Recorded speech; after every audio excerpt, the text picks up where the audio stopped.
দুজনতকৈ অধিক সন্তান পঞ্চায়তৰ নৱনিৰ্বাচিত সদস্যৰ বিৰুদ্ধে অভিযোগ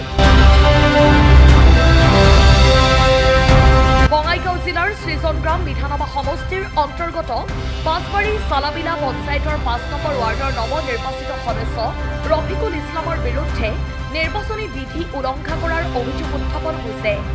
অভিযোগ মতে পঞ্চায়ত সদস্য হিচাপে নিৰ্বাচিত হ'বলৈ ২০১৮ চনৰ পিছত দুজনৰ বেছি সন্তান থাকিব নোৱাৰিব। কিন্তু নৱনিৰ্বাচিত পঞ্চায়ত সদস্য ৰফিকুল ইছলামৰ দুজনতকৈ অধিক সন্তান থকাৰ অভিযোগ ৰাইজৰ। আনকি সদস্য হিচাপে নিৰ্বাচিত হোৱাৰ পিছতে তৃতীয় পত্নীয়ে সন্তান জন্ম দিয়া বুলি উল্লেখ কৰিছে অভিযোগকাৰীয়ে। পঞ্চায়ত সদস্য ৰফিকুল ইছলামে নিৰ্বাচনী বিধি উলংঘা কৰি নিৰ্বাচিত হোৱাৰ বাবে বিভাগীয় কৰ্তৃপক্ষক ব্যৱস্থা গ্ৰহণৰ দাবী জনাইছে ৰাইজে। এই সংক্ৰান্তত জিলা আয়ুক্তক অভিযোগ দাখিল কৰিছে বুলি জানিব পৰা গৈছে। আপোনালোকে ২ নম্বৰ চালাবিলা LP স্কুল চেণ্টাৰত আৰু কেন্দ্ৰ নম্বৰ হ'ল ৭। সেই কেন্দ্ৰটোৰ পৰা ৰফিকুল ইছলাম আজি এইবাৰ পঞ্চায়ত নিৰ্বাচনত সদস্য হিচাপে নিৰ্বাচন হৈছে। আমাৰ অভিযোগ হ'ল যে পঞ্চায়ত সদস্য ৰফিকুল ইছলামৰ আগতো ৫জন ল'ৰা ছোৱালী আছে আৰু পিছত যোৱা ৪ তাৰিখত আৰু এটা সন্তান জন্ম হৈছে। তাৰ আধাৰ এই ভেকচিনৰ বেজিৰ কাৰ্ডো আমাৰ ওচৰত আছে, আমি আপোনালোকক দিম। পঞ্চায়ত একমতে ধৰক ২জনৰ অধিক সন্তান থকা কোনো নিৰ্বাচন খেলিব নোৱাৰে। তাৰ যিহেতু আগতে ৫জন আছিল, পিছত লোৱাৰ কোনো প্ৰয়োজন নাছিল, তাৰ পিছতে এজন লৈছে। তেওঁৰ সৰ্বমুঠ ঘৈণীয়েক হ'ল ৩জন, এতিয়াও আছে ৩জন আছে। একজনৰ নাম হ'ল লাল ভানু, আৰু একজনৰ নাম হ'ল ছবিয়া খাতুন, আৰু একজনৰ নাম হ'ল কমলা খাতুন। এই ৩জন ঘৈণীয়েক তেওঁৰ এতিয়াও আছে। আমাৰ দাবী হ'ল যিহেতু ৫জন সন্তান আগতে আছিল, পিছত সন্তানৰ কোনো প্ৰয়োজন নাছিল, পিছত আৰু এজন সন্তান লৈছে, যাৰ কাৰণে তেওঁৰ সদস্যপদ বাতিল কৰিব লাগে বুলি আমি চৰকাৰী বিভাগীয় কৰ্তৃপক্ষৰ ওচৰত দাবী জনাইছোঁ। আচলতে তেওঁ পঞ্চায়ত নিৰ্বাচনৰ যি বিধি, সেই বিধি আচলতে উলংঘা কৰিছে। যোৱা ১১/৬/২০২৫ তাৰিখত আমি বঙাইগাঁও জিলা নিৰ্বাচনী বিষয়াক অভিযোগ দাখিল কৰিছোঁ। আমাৰ কথা হ'ল যে এই বিষয়টো বিভাগীয় কৰ্তৃপক্ষই তদন্ত কৰি ইয়াৰ সদস্যপদ বাতিল কৰাৰ ব্যৱস্থা কৰিব লাগে, এইখিনি আমাৰ দাবী। আমি ইলেকশ্যন ব্যস্ত থকাৰ কাৰণে এইবিলাক খবৰ পোৱা নাছিলোঁ, পিছতহে গম পালোঁ।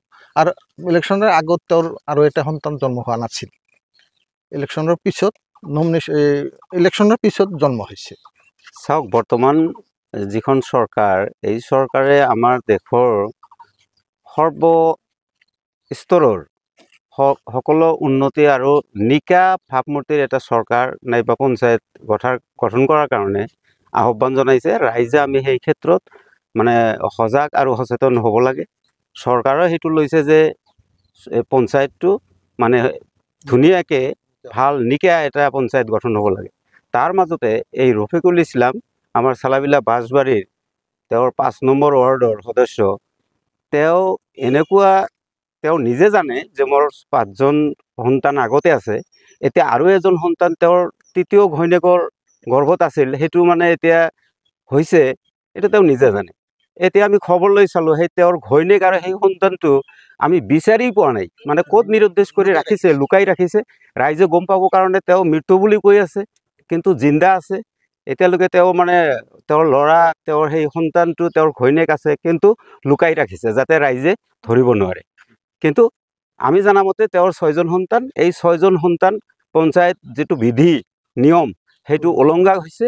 গতিকে ইয়াৰ বিহিত ব্যৱস্থা হ'ব লাগে। আমি দাবী জনাইছোঁ তেওঁৰ সদস্যপদ বাতিল হ'ব লাগে, এইটো চৰকাৰৰ ওচৰত আৰু নিৰ্বাচনী কমিশ্যনৰ ওচৰত আমাৰ পূৰ্ণ মানে এটা জোৰদাৰ আপিল আৰু এইটো দাবী। আপোনালোকে কেনেকৈ গম পালে? আমি গম পালোঁ, তেওঁৰ সেই ৰাইজৰ মাজতে সেইটো ওলাই পৰিছে কথাটো, যে তেওঁ এতিয়া পঞ্চায়তৰ প্ৰেচিডেণ্টৰ কাৰণে তেওঁ মানে এতিয়া দাবীদাৰ হৈ ওলাইছে। গতিকে আমি ভালকৈ খবৰ লৈছোঁ, খবৰ লৈ ৰাইজে এতিয়া তেওঁৰ বিৰোধ সম্পূৰ্ণ কথাটো ওলাই পৰিছে যে তেওঁৰ হয় কি তথ্য আছে তেওঁৰ তথ্য আছে বেজিৰ কাৰ্ড আছে তেওঁৰ যেটো ভূমিষ্ঠ হৈছে তেওঁৰ এই সন্তান যেতিয়া মাতৃয়ে যেতিয়া গৰ্ভ থকা অৱস্থাত যেটো বেজি লৈছে সেই বেজিৰ কাৰ্ড আমাৰ হাতত আছে সেইটো আমি দিম আপোনালোকক প্ৰয়োজন বোধে সম্পূৰ্ণ তথ্য দিম মৃত্যু হৈছে কি ক'ব মৃত্যু আৰু মৃত্যু হলে আৰু জিন্দা থাকিলে সেইটো কি অৱস্থাত হ'ব তেওঁতো গৰ্ভপাত হৈছিলে আমি কৈছো যে জিন্দা আছে জীৱিত অৱস্থাত আছে তেওঁ প্ৰমাণ কৰি দিয়ক যে নাই তেওঁ প্ৰমাণ কৰি দিব লাগে এইটো মানিকপুৰৰ পৰা আজিজুল হকৰ ৰিপৰ্ট অসম টাইম